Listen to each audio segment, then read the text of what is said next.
By the way, totoo po ba isa sa mga pinakamahirap sa buhay ng isang magulang, yung tumandang walang pera? Naniniwala po kayo doon? Isa sa mga pinakamahirap na pwedeng maranasan ng isang magulang, yung tumanda na walang pera. Kaya nga pansinin niyo yung sabi dito ni David, dito po sa ating text, sa 1 Chronicle 29 verse 28, dun sa kanyang first part, ang sabi doon, nabuhay siya ng matagal at namatay na mayaman at marangal. Totoo po ba? Sobrang sakit sa isang magulang na nung kalakasan mo, bigay todo ka sa mga anak mo. Pero nung ikaw na yung nangangailangan, nakukuha kang pagtaguan. Totoo po ba? Sobrang sakit nun na nung ikaw, nasa panahon ng iyong kalakasan, bigay todo ka, pero nung dumating na yung point na ikaw na yung nangangailangan, nung tumanda ka na, nakukuha kang pagtaguan ng mga anak mo. Totoo po ba? Sobrang sakit sa isang magulang na ibinigay mo halos lahat ng panahon mo, pero nung tumanda ka, nag-iisa ka. Ni hindi ka madalaw o ni hindi ka matchat. At totoo po ba? Sobrang sakit sa isang magulang na nasanay kang may pera, pero nung tumanda ka, nakuha mo manghingi sa mga anak mo. Totoo po ba nangyayari yon? Na may mga magulang dumarating doon sa point ng kanilang buhay, nung tumanda, nagmukha silang kawawa.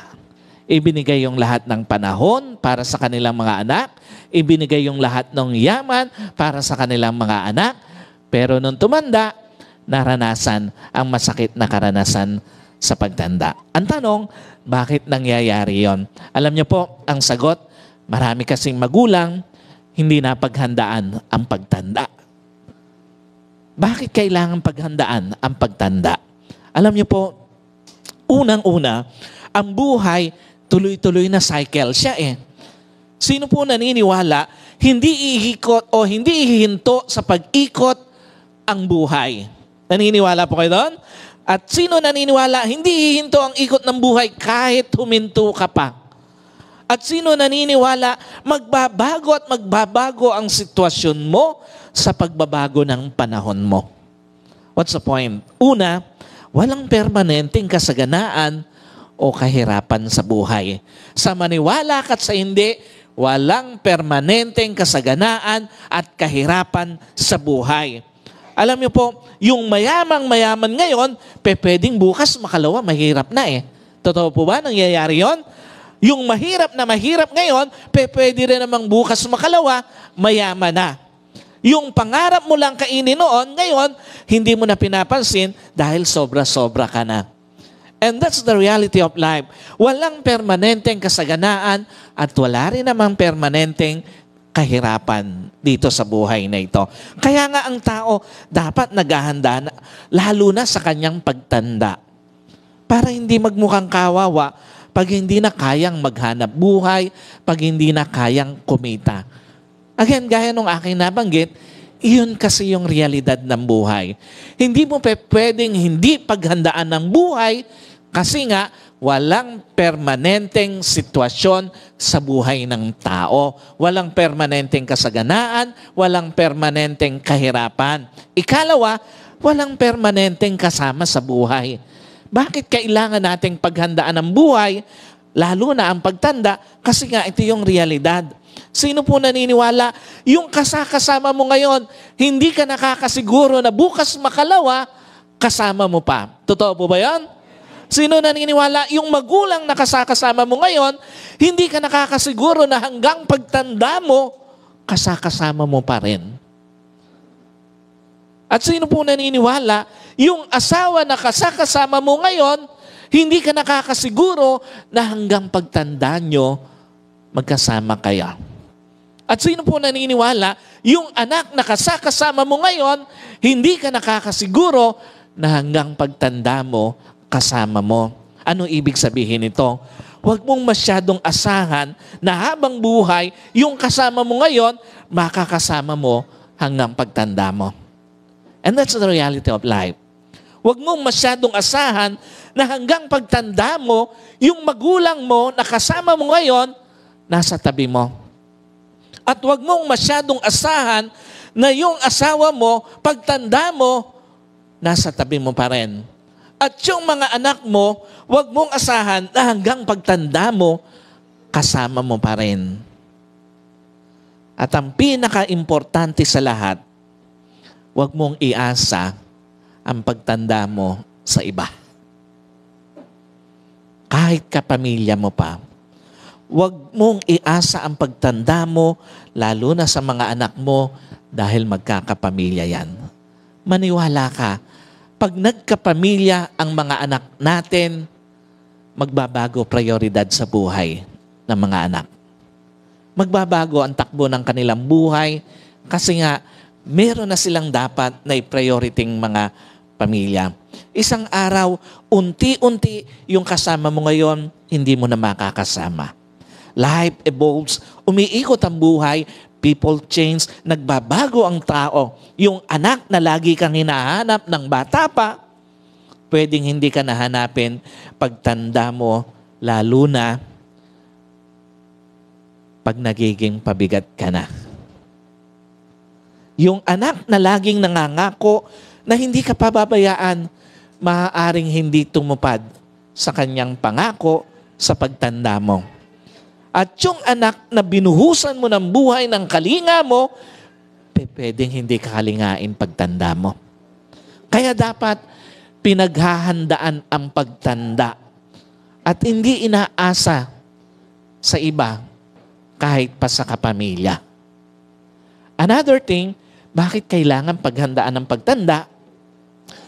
Tandaan niyo po, malaki kinalaman ng pera para ma-enjoy ang senior years. Totoo po ba lahat naman tayo tatanda? Sino ayaw tumanda?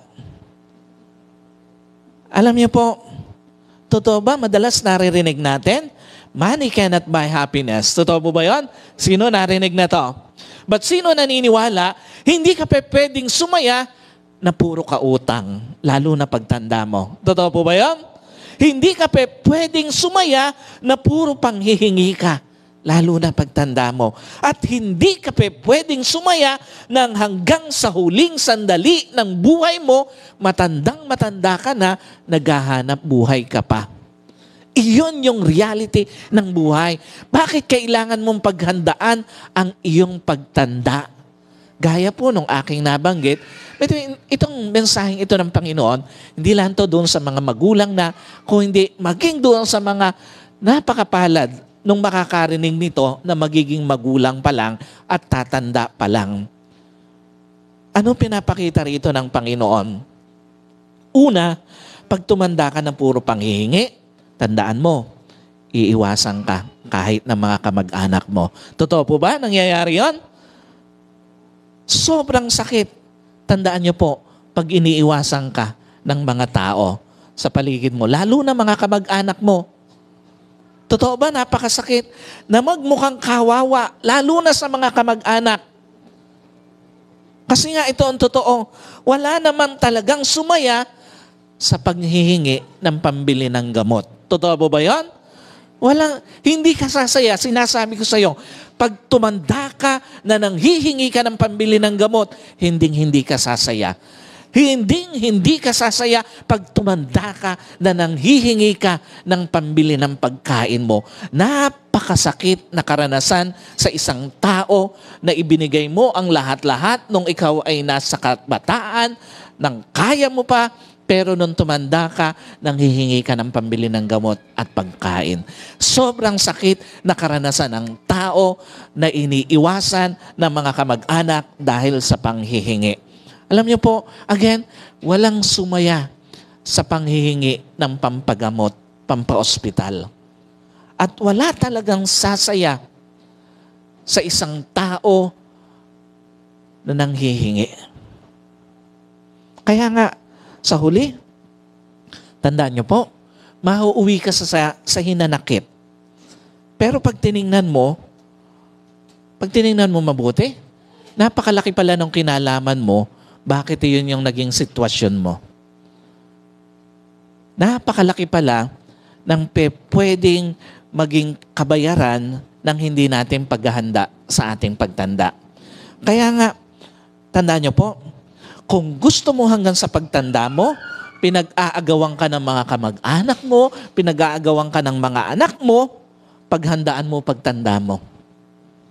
Kung gusto mong hanggang sa pagtanda mo, kaya mong bilhin ang pagkain mo, kaya mong bilhin yung mga gusto mo, kaya mong puntahan yung mga gusto mong puntahan, paghandaan mo ang pagtanda mo. At kung gusto mo hanggang pagtanda mo, ikaw ang nagbibigay at hindi ka nang hihingi, paghandaan mo ang pagtanda mo. Ikalawa, pag tumanda ka na puro panghihingi, bababa ang respeto sa iyo ng mga tao sa paligid mo. Kahit mga kamag-anak mo pa. Alam niyo po, sa maniwala ka't sa hindi, nag-iiba ang tingin ng mga kamag-anak sa isang tao na puro hingi. Sa maniwala ka't sa hindi, nag-iiba ang pakikitungo ng mga tao sa isang tao na puro hingi. Magbabago at magbabago pakikitungo sa iyo ng mga tao sa paligid mo. Kapag ka puro panghihingi ang makikita nila sa iyo. Alam niyo po, again, sa maniwala ka sa hindi, lagi kang pag-uusapan ng mga kamag-anak mo. Papunta ka pa lang, nakikita ka pa lang, pinag-uusapan ka na. At alam niyo po, sa maniwala ka sa hindi, malayo ka pa pag nakita ka, pagtataguan ka na. Iyon yung isang masakit na realidad ng buhay sa pagtanda ng isang tao na hindi napaghandaan ang kanyang pagtanda. Anong pinapakita nito? Maaaring sa ilang pagkakataon, again, hindi nga pera ang sagot sa kasiyahan, but again, tandaan nyo po, kung napaghandaan mo pagtanda mo, hindi ka magmumukhang kawawa pagtanda mo. Kung napaghandaan mo pagtanda mo, hindi ka maiiwan sa isang sulok pag-aagagawang ka pa ng mga kamag-anak mo at ng mga anak mo. At kung napaghandaan mo pagtanda mo, may gusto kang kainin, mabibili mo. May gusto kang puntahan, mapupuntahan mo. May gusto kang bigyan, mabibigyan mo. Kasi nga, ang hirap nung may gusto kang bilhin, hihingi ka sa iba. May gusto kang puntahan, manghihingi ka. May gusto kang bigyan, manghihingi ka ng pambigay mo. Hindi pa pwedeng ganon. Kaya nga, napaka-importante na ang pagtanda ng isang tao pinaghahandaan, lalo na ng isang magulang. Alam niyo po, another thing, ang buhay, hindi mo na pwedeng ulitin. Totoo po ba? Bakit kailangan natin paghandaan ang buhay? Kasi nga, isa sa mga dahilan, hindi mo mauulit ang buhay. Hindi mo pwedeng ulitin ang buhay, walang stage ng buhay ang pwede kang ibalik pa. Alam niyo po, yung kabataan mo, kahit anong pilit mo na ibalik ito, hindi mo na mauulit pa. Yung kalakasan mo, kahit anong pilit mo, hindi mo na mauulit pa. At kahit yung pagdanda mo, o yung huling phase ng journey mo, hindi mo na mauulit pa. What's the point? Una, hindi mo pwedeng ipagpaliban ang paghahanda sa pagtanda mo. Sino naniniwala? Hindi mo pwedeng ipagpaliban ang paghahanda sa pagtanda mo. Hindi mo pwedeng sabihin na malakas ka pa. Hindi mo pwedeng sabihin, nandyan naman ang pamilya mo. Hindi mo pwedeng sabihin na marami ka namang pera ngayon. Tandaan mo, kahit gaano kakalakas ngayon, huhupa ang lakas mo habang tumatanda ka. Tandaan mo, kahit gaano pa karami ang pera mo ngayon, pwedeng isang araw maubos yan. At tandaan mo, kahit gaano pa karami ang nasa tabi mong kapamilya mo, pwedeng isang araw, unti-unti, mabawasan yung mga nasa tabi mo. Walang permanente na nasa tabi natin, walang pwedeng ulitin na stage sa buhay ng isang tao. Ano pinapakita rito ng Panginoon?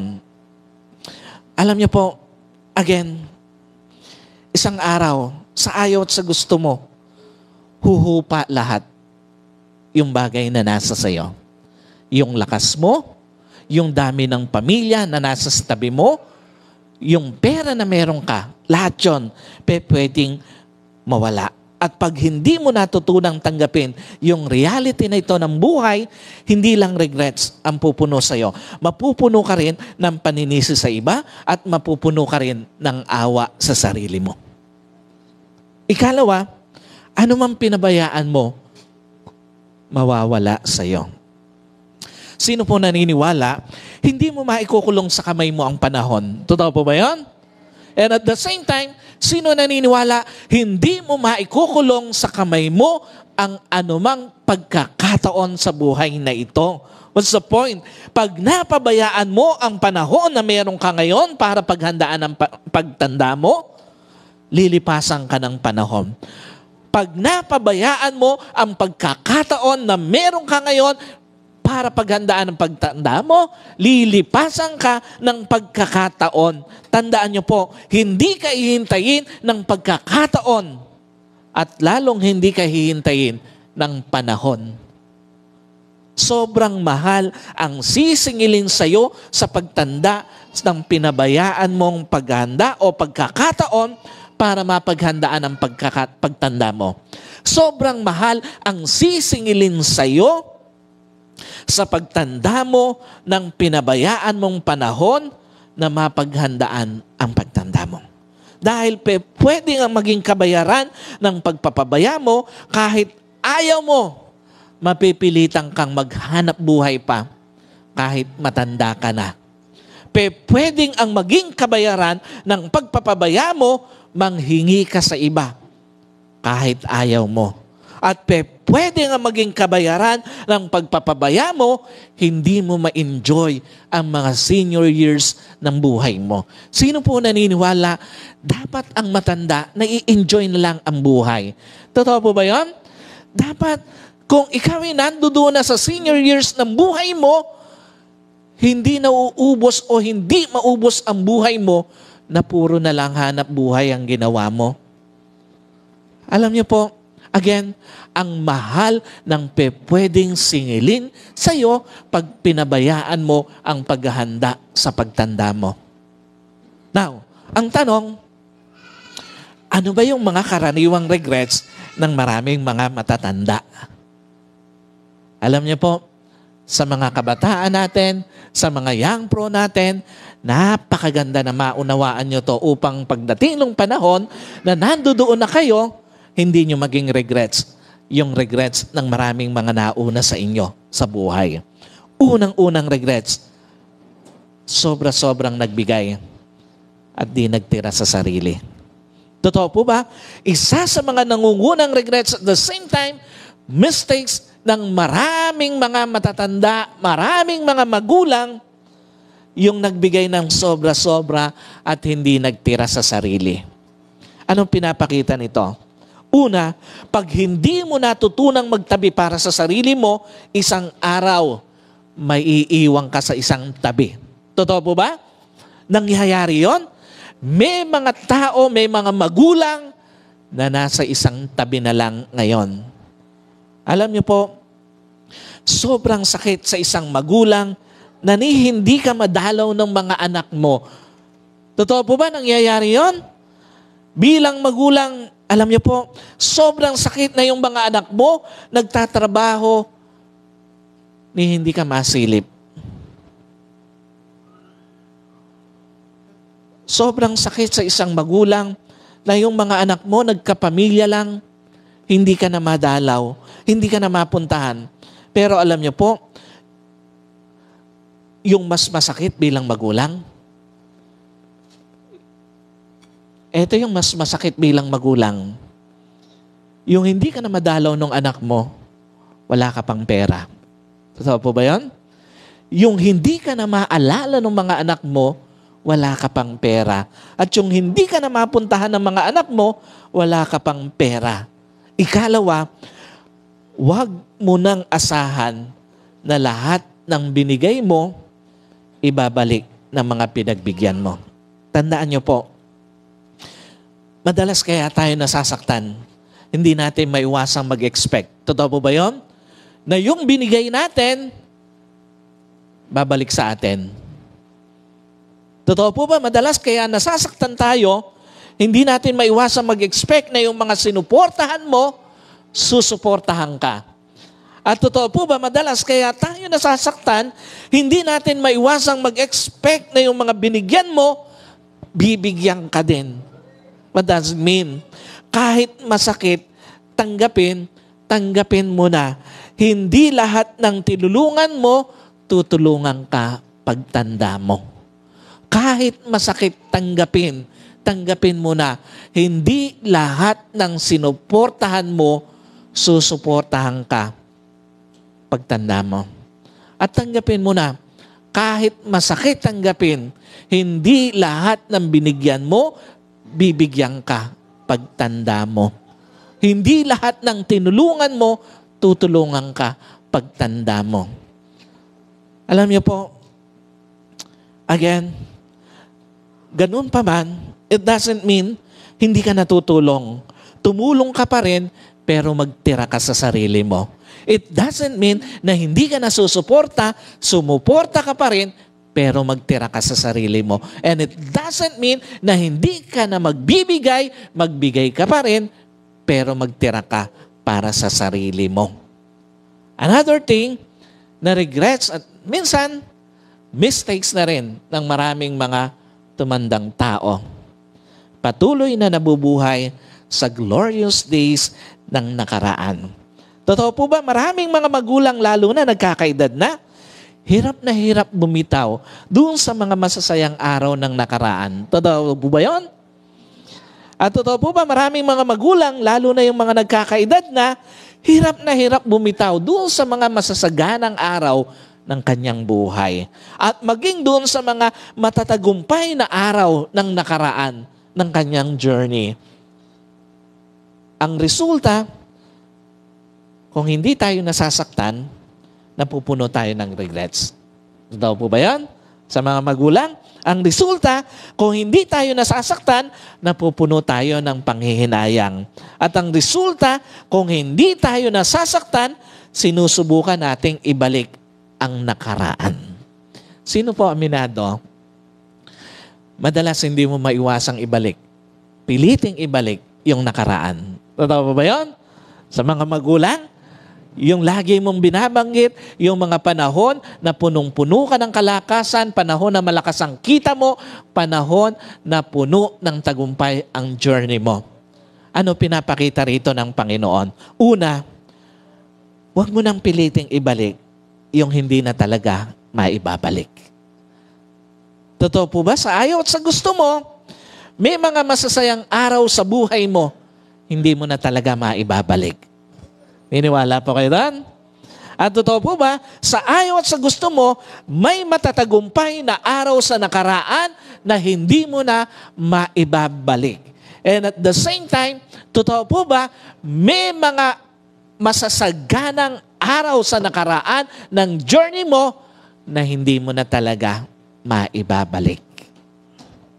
That's why, kung may saya na ibinibigay ang kasalukuyan mo, i-enjoy mo na ng todo-todo.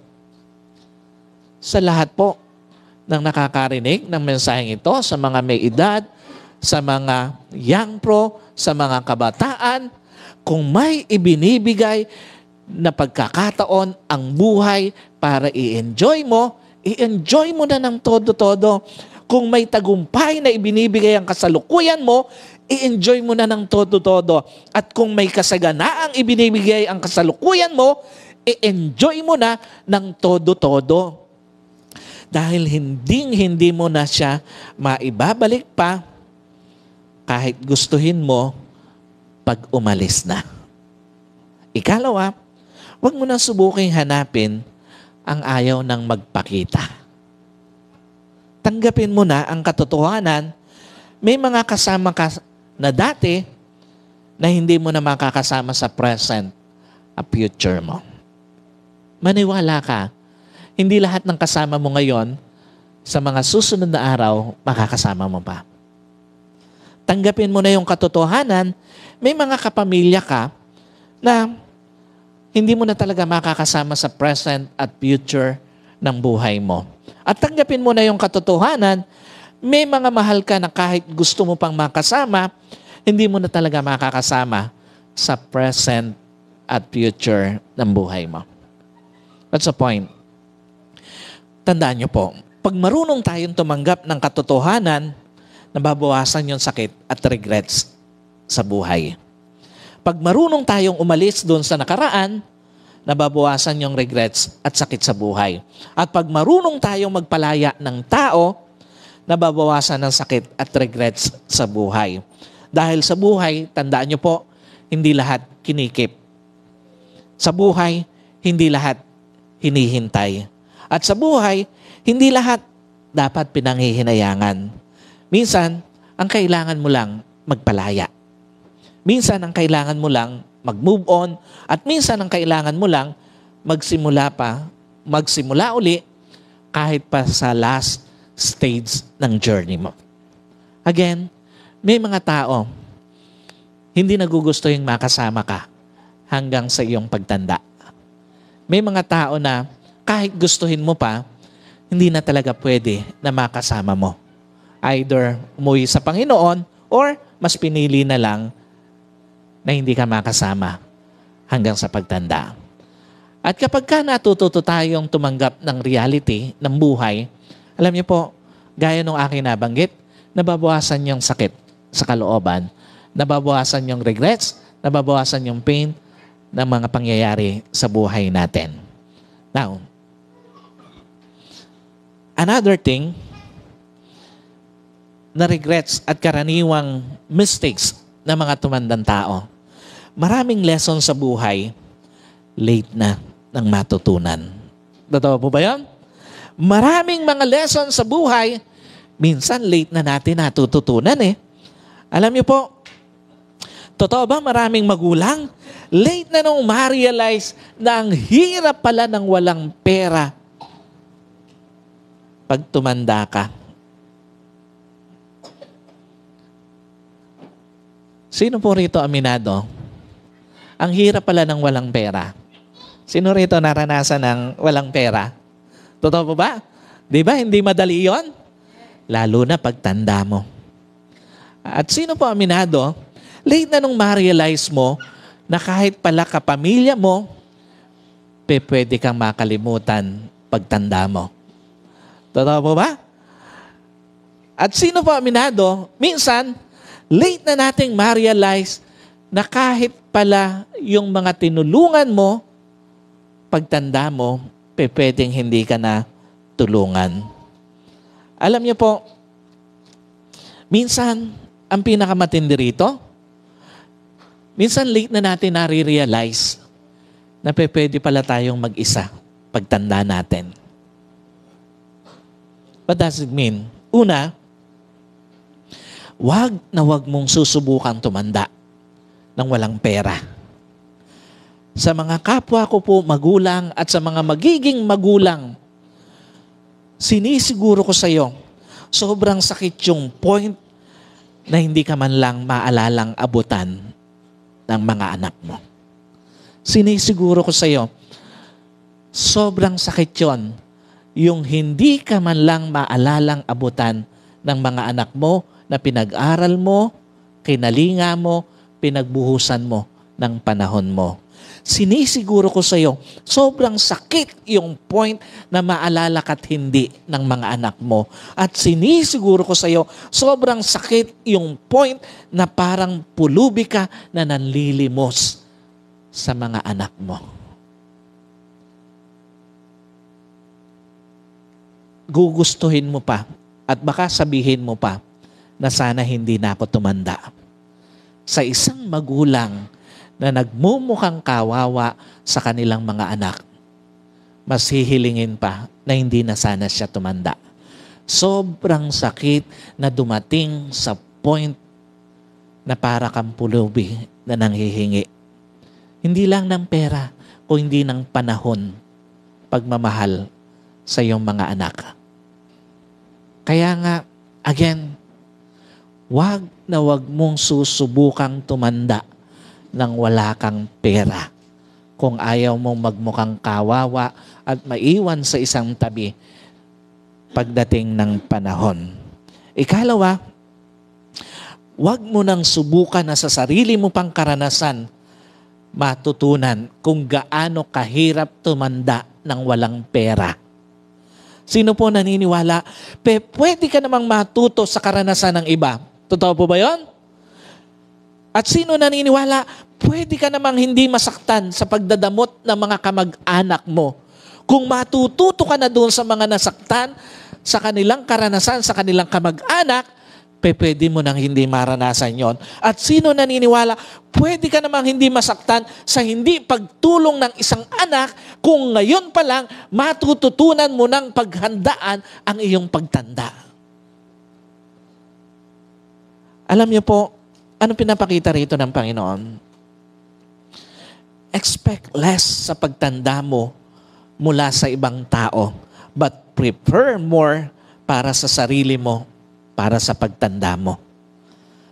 Para nang sa ganon, mas less ang frustration, ang disappointment sa dapit hapon ng buhay mo. Lahat tayo darating doon sa dapit hapon ng buhay. Totoo po ba yun? Sino rito ayaw nang dumating doon? Hanggang diyan ka na lang. Alam niyo po, sa ayaw at sa gusto mo, darating tayo doon sa ganong point ng ating buhay. At kinakailangan maunawaan natin yung mga reality ng buhay na ito para mas maging less yung mga disappointment, yung pain, doon sa pagdating na yon ng stage sa ating buhay. At higit sa lahat para maiwasan mo yung magmukha kang kawawa at hindi mo ma-enjoy yung mga huling panahon ng buhay mo. Now, the question is, paano nga ba hindi magmumukhang kawawa at mai-enjoy ang pagtanda? Sino po rito? Gusto niya, hindi siya magmukhang kawawa pagtanda niya. At ma-enjoy niya yung senior years ng kanyang buhay. Alam niyo po, unang-una, ngayon pa lang humanda ka na pwede kang mag-isa pagtanda mo. Totoo po ba? Sobrang sakit sa isang magulang na mag-isa sa pagtanda. But sino naniniwala, mas mahirap yung umasa kang hindi ka mag-iisa pagtanda mo, pero nangyari. Totoo po ba yan? Mas masakit yung naniwala kang hindi ka mag-iisa pagtanda mo, pero nangyari siya at mas mahirap tanggapin na mag-iisa ka pala pagtanda mo. That's the point. Una, pagtanggap mo pwede kang mag-isa pagtanda mo, mas may enjoy mo senior years mo at less unbitter feelings. Sino po naniniwala? Sobrang sayang ang mga natitirang panahon sa journey mo kung pupunuin mo pa siya ng pagtatampo sa mga taong nakalimutan kang samahan sa pagtanda mo. Totoo po ba yun? Masasayang. Sobrang sayang yung mga panahon, nandoon ka na nga sa senior years mo, pupunuin mo pa ng hinanakit sa mga taong hindi ka sinamahan, sa mga anak na hindi ka binigyan ng panahon, sa mga kamag-anak na pinagdamutan ka, sa mga anak na hindi ka binigyan o hindi ka inaruga. Sayang ang panahon. Wag na nating sayangin yung mga panahon natin na pupunuin pa natin ng hinanakit. Kung hindi ka binigyan ng panahon, matutong tanggapin yung reality. Kung hindi ka inaruga, tanggapin mo na lang yung katotohanan na hindi ka gustong arugain. Kung hindi ka sinamahan, tanggapin mo na lang yung realidad na ayaw kang samahan. Mas less yung bitter feeling sa atin kapag katanggap natin na pagtanda ko naman, pwede naman ako talagang mag-isa. Hindi mo mapipilit ang kahit na sinong tao sa buhay mo na samahan ka sa pagtanda mo. Pero pwede mong piliin na maging malaya doon sa bitter feelings dahil hindi ka sinamahan at pinahalagahan ng ibang tao. Now, another thing, alam niyo po, sa halip na mapuno tayo ng tampo sa mga nang iwan sa atin o sa mga nang iiwan, I-enjoy mo na lang yung mga natitirang panahon mo kahit may nang iiwan sa'yo. Sa halip mapuno ka ng tampo doon sa mga nagdamot sa'yo, i-enjoy mo na lang anumang binibigay ng Diyos sa'yo ngayon. At sa halip mapuno ka ng tampo sa mga anak na hindi ka sinamahan sa pagtanda mo, i-enjoy mo na lang ang pag-iisa mo kasama ang Diyos. Ikalawa, pagtanggap mo pwede kang mag-isa pagtanda mo, mas nagiging grateful ka sa mga pinahiram ng Diyos na tao sa journey mo. Totoo po ba? Lahat naman ng tao sa buhay natin pahiram lang. Niniwala po kayo doon? Yung magulang mo, yung anak mo, yung asawa mo, lahat yon pahiram lang ng Panginoon. So ano yung ibig sabihin dito? So kung hindi ka man samahan hanggang sa pagtanda mo ng pamilya mo, ipagpasalamat mo na lang yung mga maigsing panahon na nakasama mo pamilya mo. Kung hindi ka man nasamahan hanggang sa pagtanda mo ng mga kamag-anak mo, ipagpasalamat mo na lang yung maigsing panahon na nakasama mo yung mga kamag-anak mo. At kung hindi ka man nasamahan hanggang sa pagtanda mo ng mga anak mo, ipagpasalamat mo na lang na kahit yung maigsing panahon na nakasama mo yung mga anak mo. Gaya po ng nabanggit ko, hindi naman talaga nangyayari madalas na yung nakasama mong nagsimula sa buhay hanggang sa huli, kasama mo. Another thing, ngayon pa lang, ipagtabi mo na ng pera ang pagtanda mo. Huwag ka lang humanda na pagtanda mo pwede kang mag-isa. Ngayon pa lang, ipagtabi mo na ang pagtanda mo. Alam niyo po, bilang magulang, sobrang sakit na iparamdam sa'yo na pabigat ka. Totoo po ba yun? Nangyayari ba yun? Na may mga anak, ang ipinararamdam sa kanilang magulang, pabigat sila. Totoo ba? Sobrang sakit bilang magulang na nagtuturo-turuan ang mga anak mo kung sino yung kukup-kup sa'yo. At totoo po ba bilang magulang, sobrang sakit na yung mga anak mo kung saan-saan kumakain ng mga masasarap, pero minsan ikaw, wala kang makain. Masakit ba yon? Sobrang sakit nun. What's the point? Una, pag nakikituloy ka na at umaasa ka na lang sa mga anak mo, pwede kang makarinig ng hindi mo gusto. Tandaan niyo po, pag hindi mo pinaghandaan ang pagtanda mo at nakikituloy ka na lang sa mga anak mo, pwede kang makarinig ng hindi mo gustong mga salita. At ito ang totoo, pag nakakarinig ka ng hindi mo gusto, hindi pa pwedeng hindi ka masaktan. Totoo po ba yun? Pag nakakarinig ka ng hindi mo gusto, hindi pwedeng hindi ka magdamdam. At hindi pwedeng hindi ka mag-isip na umalis. Ang problema, kung wala kang pera, saan ka pupunta? Saan ka pupulutin? Alam niyo po, paano mo gagawin yung gusto mong umalis kung wala kang pera? Mapipilitan kang magtiis ng sakit ng kalooban. Mapipilitan ka na tiisin na lang yung naririnig mo na masakit sa mga anak mo o sa manugang mo. Alam niyo po, ganun ka-importante na napaghahandaan natin yung ating pagtanda. Kasi nga, habang tinitiis mo yung mga masasakit na naririnig mo,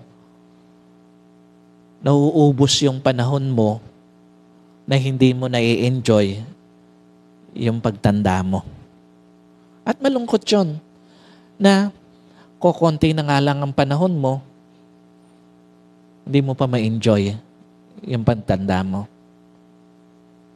Ikalawa, pag tumanda kang walang pera, lahat ng galaw mo may limitasyon. Maniwala kayo. May mga gusto kang kainin, hindi mo makakain. May mga gusto kang puntahan, hindi mo mapuntahan. May mga gusto kang bilhin, hindi mo mabibili. Kasi nga ito ang totoo, gaya po ng aking nabanggit, hindi ka naman pwedeng humingi ng humingi kahit sa mga anak mo. Tandaan niyo po, doon sa mga magulang, magiging magulang, hindi lahat ng panahon pwede kang humingi sa anak mo. For two reasons. Una, baka wala talaga.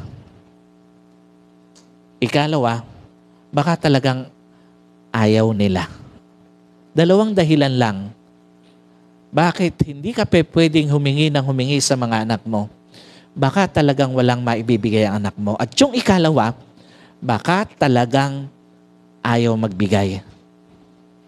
At para sa mga kapwa ko po magulang at magiging magulang, these two reasons should never hurt you, especially yung pangalawa. Pag nakaminsang ka ng tanggihan ng anak, huwag mo nang ulit-ulitin. Sa mga magulang po, para sa iyo din to. Pag minsang kang tinanggihan ng anak mo, huwag mo nang ulitin pa. Kasi nga, gaya ng madalas kong sinasabi, iba ang lalim pag anak ang tumanggi sa magulang. Totoo po ba yun? Iba ang lalim pagka meron kang hiningi sa anak mo at tinanggihan ka. Lalo na alam mo namang kaya, alam mong meron at tinanggihan ka, ang lalim ng sugat nun.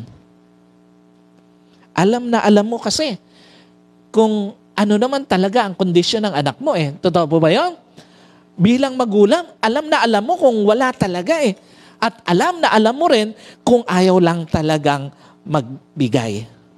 So kung gusto mong ma-enjoy yung kakapirasong panahon na meron ka sa buhay mo, huwag mo nang ulitin pa pag talagang pinagkakaitang ka. Proteksyonan mo kalooban mo. Proteksyonan mo ang dignidad mo bilang magulang. At proteksyonan mo pagkamagulang mo. Kaya nga, again, paalala ko po sa lahat ng magulang at magiging magulang, pag minsan ka na hinindihan ng anak mo, hanggat magagawa, huwag mo nang ulit-ulitin ang paghingi. Kasi nga, ang lalim ng iiwan nitong sugat sa iyo. Ang lalim ng iiwan nitong hinanakit sa puso. Kailangan mong proteksyonan ang kalooban mo bilang magulang. Huwag mong hayaan lagi ka na lang masasaktan. Kailangan mong proteksyonan ang dignidad mo bilang magulang. At kailangan mong proteksyonan ang pagkamagulang mo. Pansinin niyo si David, ang sabi doon sa ating binasa, hanggang doon sa pagtanda niya, puno siya ng yaman at dignidad. The same concept dapat na ninanais ng bawat isa. Dapat hanggang sa pagtanda natin, hindi tayo magmumukhang kawawa. So, finally, ngayon pa lang, sa mga inabutang may asawa pa, mag-enjoy na kayo na mag-asawa bago pa umuwi ang isa sa Panginoon. Sa mga magulang po na meron pang kasama sa buhay, ngayon pa lang i-enjoy na bago pa umuwi ang isa sa Panginoon. Sino po naniniwala? Ang mag-asawa dapat na i-enjoy ang panahon, magkasama pa sila eh. Totoo po ba yun?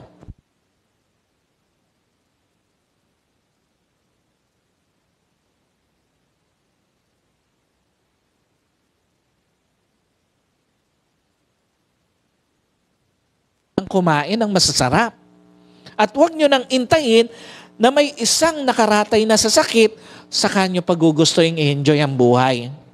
What's the point? Una, huwag mag-intay na sobra-sobra o sa sobra-sobra, saka pa i-enjoy ang buhay. Huwag mag-intay lagi na magkaroon ng sobra-sobrang panahon dahil baka hindi kayo datnan ng sobra-sobrang panahon. Huwag mag-intay lagi na magkaroon ng sobra-sobrang pera dahil baka hindi na kayo datnan ng sobra-sobrang pera. May konting panahon, lumabas, mamasyal, kumain, i-enjoy ang buhay. May konting pera, lumabas, kumain, i-enjoy ang buhay. Ikalawa, huwag mag-intay sa iba na pasayahin kayo. Sa mga mag-asawa po, sa lahat ng magulang na naririto, kasama natin kahit sa online service, huwag mo nang intayin na pasayahin pa kayo ng iba. Kayo ang gagawa ng ikasisiyan nyo sa buhay kung paanong kayo rin naman ang gagawa ng ikalulungkot nyo sa buhay. Kaya nga sa mga kapwa ko magulang, again, at sa mga magiging magulang, piliin mo na lang na sumaya sa mga huling araw ng buhay mo. Piliin mo na lang na maging malaya sa anumang mga hinanakit at higit sa lahat, piliin mo na lang na maging malaya sa anumang hinanakit at tampo sa iyong mga anak.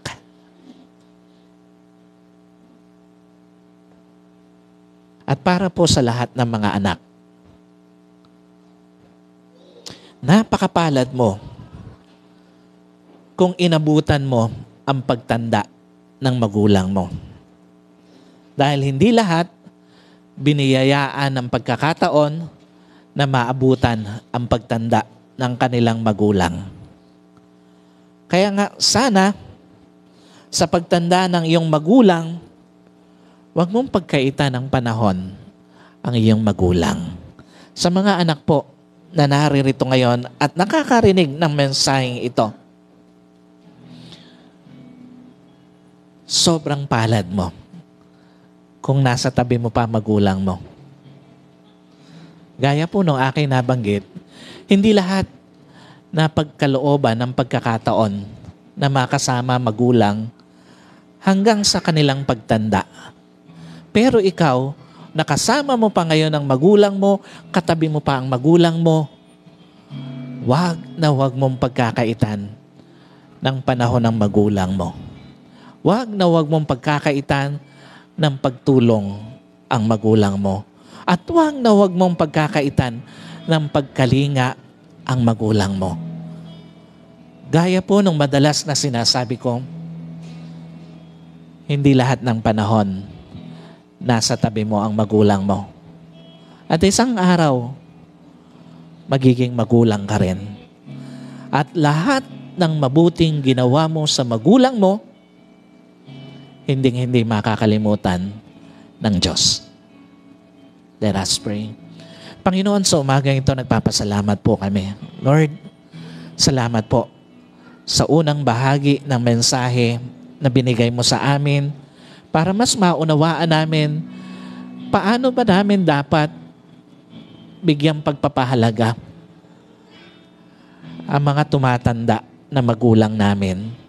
Lord, salamat dahil alam namin marami ka pong kinakatagpong puso, lalo na ng mga anak, Panginoon, para sa tamang pagkalinga, sa tamang pagtrato, sa tamang pag-honor sa magulang. Salamat po at nawa lahat po ng nakarinig ng mensaheng ito at makakarinig pa nito, Panginoon, katagpuin mo po at hipuin ang kanilang mga puso. Magbago ang pakikitungo sa kanilang magulang, mas maging maayos, mas maging katanggap-tanggap. Muli po, sa kabuuan ng gawain ito, ikaw lamang po nawa ang nataas at naluwalhati sa pangalan po ng aming Panginoon Jesus. Amen. God bless po sa inyo lahat.